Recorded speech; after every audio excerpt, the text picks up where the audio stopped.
Hello everyone. It's me, Jade Paulas. I am a third year student taking up BS at English at Negros Oriental State University, Shatan campus. It has been a while since I haven't posted an educational video, but then today I am now here to share valuable insights and knowledge, which I am very excited to share with you guys. Are you ready to learn something today? Please continue watching and have fun. In this video, I will tackle topics under Unit 5, the teacher as an organizational leader. Under B, the nature of administrative work. Number 4, leadership effectiveness. Number 5, contingency models of leadership. And lastly, number 6, Fiedler's contingency model of leadership. Yes, you heard it right. We will see to it if either you have the ability and power to become a leader of your own in different challenges. To continue, let me share to you the objectives of these lessons. For the knowledge, you'll discover the different models of contingency leadership that falls under the general contingency theory umbrella. And for the skill, collaborate with peers in a think, pair, share activity to discuss real world leadership situations and suggest contingency based solutions. And for the attitude, you will develop a short personal leadership plan.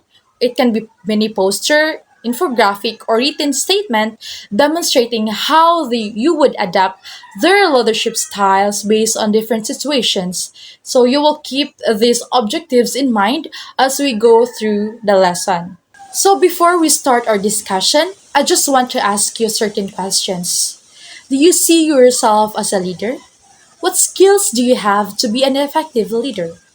Or do you know someone who is a good leader? Leadership effectiveness is about continuously learning and taking action. Successful leaders don't have just direct people, they inspire them. According to the studies such as Tiami et al. 2022, they emphasize that leadership directly influences organizational success and employee performance. To be an effective leader, one must develop such as character traits such as communication, decision making, initiative, and ethical values, and so on. Which of these traits do you think is most important in a leader? Now let's explore contingency leadership theory, which emerged in the 1960s. Unlike traditional leadership models, this theory suggests that there is no one size fits all approach. The best leadership style depends on the situation.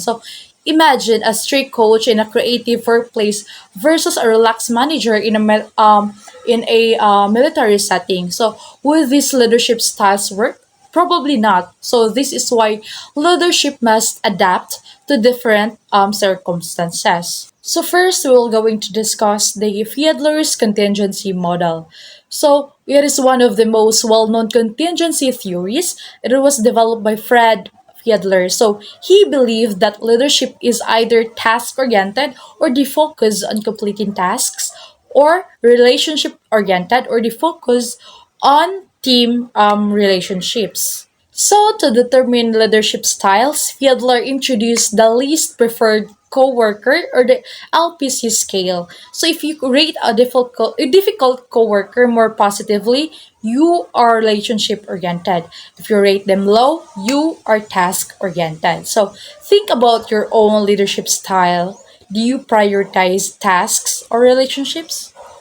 Once a leader style is determined, the next step is assessing the situation's favorableness, which depends on three factors. First, we have the leader-member relations.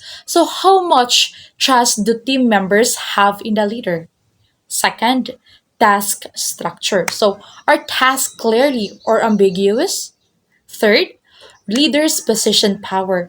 Does the leader have strong or weak authority? A favorable situations is one where there is trust, structured task, and strong leadership authority. Leaders must assess these conditions to decide the best leadership approach. All right, we have the second leadership model, which is the situational leadership model. This model by Hersey and Blackard takes a more flexible approach. Leadership should change depending on the followers' abilities and motivation. So it outlines four styles. So this model outlines four styles. First, we have the directing. So for inexperienced individuals, it involves clear instructions. For the coaching, for learners who need guidance and motivation. And third, we have supporting for moderately skilled individuals who need encouragement. And the fourth is delegating. So for skilled individuals who cannot work independently. So think about a teacher adjusting their style based on students' abilities. So this model applies to leadership in any setting.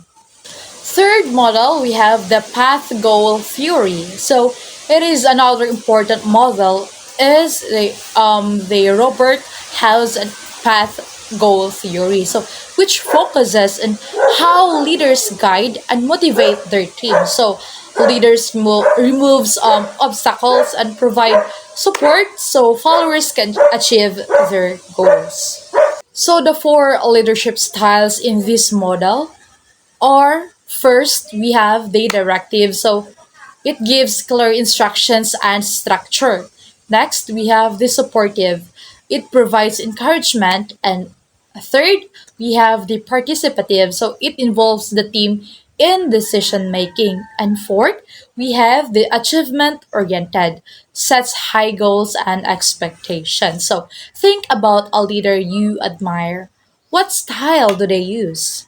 So another model, we have the decision-making model. So Victor Vroom and Philip Yetton's decision-making model. This model focuses on how leaders involve their teams in decisions. So this model categorizes leadership into three styles. So first, we have the autocratic. So the leader makes decisions alone.